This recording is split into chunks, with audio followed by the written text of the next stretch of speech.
Нужно нам с места двух ног прыгнуть вперед и приземлиться на две ноги. Отлично, по пятке. С места раскачиваться надо. И сейчас зафиксируем, вот поставили. О, по рукам, Арсений. Кто будет результат по рукам? И шагу назад. Теперь задача перепрыгнуть свой результат. Только вперед. Поменьше. И шагу назад.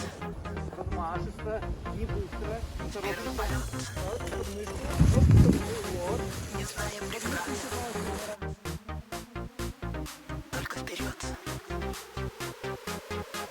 И шагу назад. Только вперед.